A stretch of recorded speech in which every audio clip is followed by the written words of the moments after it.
दिल्ली में आकर एक नौजवान इतना बेखौफ होता है कि इसी दिल्ली में पहले कत्ल करता है, फिर 18 दिनों तक लाश के टुकड़े लेकर पूरी दिल्ली में घूमता रहता है और फिर काम खत्म हो जाने के बावजूद वो दिल्ली से भागता नहीं है बल्कि इसी दिल्ली में बेखौफ रहता है। ये कहानी उस आफताब की जिसने श्रद्धा का बेरहमी से कत्ल किया था। देश की राजधानी दिल्ली, यहाँ पर करीब 2 करोड़ लोग रहते हैं। कहानी शुरू होती है मुंबई। 27 साल की श्रद्धा विकास वोलकर नौकरी की तलाश में पहली बार मुंबई आती है। महाराष्ट्र के पालघर में अपनी माँ और भाई को छोड़कर श्रद्धा के पास विकास मदन वालकर पालघर में इलेक्ट्रॉनिक सामान की एक दुकान और सर्विस का काम करते थे। मदन वालकर 2016 से ही अपने परिवार से अलग रह रहे थे। उनके परिवार में बेटी श्रद्धा के अलावा पत्नी सुमन और 23 साल का एक बेटा है। श्रद्धा को मलाड में एक मल्टीनेशनल कंपनी में कॉल सेंटर में नौकरी मिल जाती है। देश के सबसे ताकतवर लोगों का बसेरा भी यही है। इन 2 करोड़ लोगों की हिफाजत के लिए लगभग 90,000 पुलिस वाले हैं। दिल्ली का एक ऐसा कोना नहीं जो पुलिस वालों से खाली हो। वहीं पर इसी कॉल सेंटर में 30 साल का आफताब अमीन पूनावाला भी नौकरी कर रहा था। यहीं श्रद्धा और आफताब की पहली मुलाकात होती है। करीब 8-9 महीने की मुलाकात के बाद दोनों में प्यार हो जाता है। 2019 की शुरुआत में श्रद्धा और आफताब फैसला करते हैं कि अब वो अलग रहने की बजाय एक साथ लिव इन में रहेंगे। इसके बाद दोनों मलाड में एक किराए का घर ले लेते हैं। श्रद्धा की माँ और पिता अब भी पालघर में हैं। आफताब के साथ लिव इन में रहने लगी थी श्रद्धा।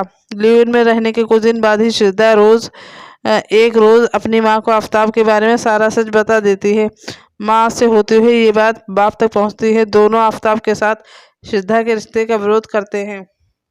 बातचीत के लिए श्रद्धा को पालघर बुलाते हैं। श्रद्धा पालघर आती है मगर माँ बाप के समझाने के बावजूद वह आफताब के साथ लिव इन में रहने और उससे शादी करने की जिद पर अड़ी रहती है। माँ बाप के गुस्सा करने पर आखिरकार श्रद्धा घर से अपना सारा सामान उठाती है और ये कहकर चली जाती है कि अब ये समझ लेना, आज से आपकी कोई बेटी ही नहीं है। अब कुछ वक्त तक श्रद्धा उसके घर वाले एक दूसरे से दूरी बना लेते हैं मगर श्रद्धा के दोस्तों श्रद्धा के फेसबुक और व्हाट्सएप स्टेटस से श्रद्धा के माँ बाप को लगातार उसके बारे में जानकारी देते रहते हैं। इसी दौरान 23 जनवरी 2020 को श्रद्धा की माँ सुमन की मौत हो जाती है। श्रद्धा ने माँ बाप को बताई थी आफताब की सच्चाई। मौत से पहले सुमन बीच बीच में अपनी बेटी से फ़ोन पर बात किया करती थी। माँ की मौत की खबर सुनकर वो पालघर आती है लेकिन फिर सारी रस्में निभाकर वह वापस मुंबई आफताब के पास पहुंच जाती है। मौत से पहले श्रद्धा की माँ सुमन ने अपने पति को बताया था कि आफताब सुमन से मारपीट करता है, उससे झगड़ा करता है। माँ ने समझाया भी था कि अब आफताब को छोड़ दे, लेकिन तब श्रद्धा ने कहा कि श्रद्धा ने माँ बाप को बताई थी आफताब की सच्चाई। माँ की मौत के बाद श्रद्धा ने अगले 15-20 दिनों में अपने पिता को से कुल 2 बार फ़ोन पर बात की थी। पिता ने बताया कि तब ही उसने ये बात कही थी कि आफताब उसे मारता पीटता है। तब पिता ने भी उसका रिश्ता तोड़ लेने की बात कही थी लेकिन वो मानी नहीं। इसके बाद अगले करीब 2 साल तक बेटी बाप में कोई बात नहीं हुई। अलबत्ता श्रद्धा के पिता उसके दोस्तों के से बीच बीच में खैरियत लेते रहते थे। मुंबई से दिल्ली शिफ्ट हो गए थे आफताब और श्रद्धा। 8 मई 2022 को श्रद्धा और आफताब अब मुंबई छोड़कर दिल्ली आ जाते हैं। 2 वजहों से, एक श्रद्धा के साथ साथ आफताब का परिवार भी इस रिश्ते के खिलाफ था। दूसरा, दिल्ली में बेहतर नौकरी की उम्मीद थी। बाद ही छतरपुर में ही एक घर किराए पर ले लेते हैं। इसका पता है D93/1 छतरपुर। दिल्ली आने के बाद श्रद्धा नौकरी की तलाश शुरू कर देती है जबकि आफताब को एक कॉल सेंटर में जॉब मिल जाता है।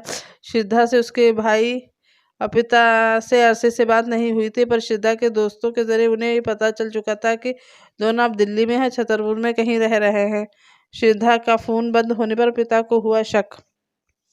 इसी दौरान 14 सितंबर को श्रद्धा के भाई श्रीजय को श्रद्धा के दोस्त लक्ष्मण नाडर ने फ़ोन पर बताया कि पिछले कुछ महीने से श्रद्धा का मोबाइल बंद है, क्या तुम्हारे पास उसका कोई फ़ोन आया? ये सुनकर श्रद्धा के पिता ने लक्ष्मण को फ़ोन मिलाया, उससे अपनी बेटी के बारे में पूछा। लक्ष्मण ने बताया कि अमूमन हर 2-3 दिन में श्रद्धा से उसकी बात होती रहती थी लेकिन इधर पिछले कुछ 2.5 महीने से कोई बात नहीं हुई है, उसका मोबाइल ही बंद है। श्रद्धा के पिता ने ये सुनकर श्रद्धा के बाकी दोस्तों को फोन घुमाया। सभी ने यही कहा कि पिछले 2-2.5 महीने से श्रद्धा से उनकी कोई बात नहीं हुई है। ये सुनकर श्रद्धा के पिता घबरा गए। सबसे पहले उन्होंने पालघर के मणिकपुर थाने में श्रद्धा की गुमशुदगी की रिपोर्ट लिखाई, पर चूंकि श्रद्धा दिल्ली के छतरपुर से गायब हुई थी, लिहाजा महाराष्ट्र पुलिस ने रिपोर्ट दिल्ली के महरौली थाने को आगे बढ़ा दी। 9 नवंबर को महरौली पुलिस ने श्रद्धा के पिता विकास पवालकर की शिकायत पर श्रद्धा की गुमशुदगी की रिपोर्ट लिखी। उन्होंने दिल्ली पुलिस को श्रद्धा आफ्ताब के रिश्ते और दोनों के दिल्ली के छतरपुर में लिव इन में रहने की बात भी बता दी। इसी के बाद अब महरौली पुलिस ने तफ्तीश शुरू की। सबसे पहले उसने आफ्ताब के फोन को झांकना शुरू किया। इसी दौरान पुलिस ने छतरपुर में आफ्ताब के इस घर की तलाशी भी, लेकिन जब ऐसा कुछ नहीं मिला जिससे आफ्ताब पर शक होता। पुलिस पूछताछ और सवाल जवाब के दौरान कई बार आफ्ताब अपने ही बयानों को काटता रहा। पुलिस को लग गया कि वो कुछ छुपा रहा है। इसके बाद जब पुलिस ने सख्ती से पूछताछ की तो फिर आफ्ताब ने एक ऐसी कहानी सुनाई जो करोड़ों की आबादी और 90,000 पुलिस वाली दिल्ली में शायद ही इससे पहले सुनी या सुनाई गई हो। आफ्ताब ने गला दबाकर श्रद्धा को मार डाला। वो 18 मई की रात थी जब आफ्ताब और श्रद्धा का झगड़ा हुआ। झगड़े की वजह वही पुरानी थी। श्रद्धा शादी करना चाहती थी और आफ्ताब हमेशा की तरह टाल रहा था, मगर उस रात झगड़ा इतना बढ़ गया कि गुस्से में आफ्ताब ने श्रद्धा का गला जोर से पकड़ लिया और तब तक पकड़े रहा जब तक कि वो मर नहीं गई। कत्ल के बाद उसने ठंडे दिमाग से लाश को ठिकाने लगाने की साजिश रचनी शुरू की। पहली रात उसने लाश के साथ उस घर में गुजारी। अगले रोज यानी 19 मई को दिन में वो लोकल मार्केट एक बड़ा वाला फ्रीजर खरीद कर लाया, साथ ही एक बड़ी आरी। घर आने के बाद अब वो बाथरूम में बैठकर लाश के छोटे छोटे टुकड़े किए। 27 साल की श्रद्धा पवालकर ने जिस लड़के के प्यार में अपनी फैमिली, अपना शहर छोड़ा, अपने दोस्तों को छोड़ा, उसी प्रेमी ने उसकी सांसों से भी नाता खत्म कर दिया।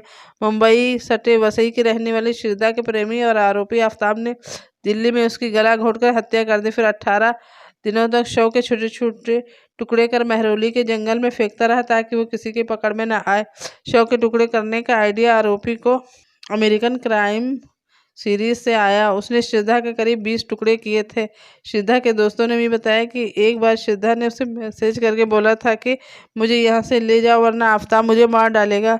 तब दोस्तों ने श्रद्धा को रेस्क्यू किया और उससे कहा कि वो कभी आफ्ताब के पास दोबारा ना जाए, लेकिन श्रद्धा ने उनकी एक ना मानी। आखिर में आफ्ताब ने उसकी गला दबाकर हत्या कर दी। थैंक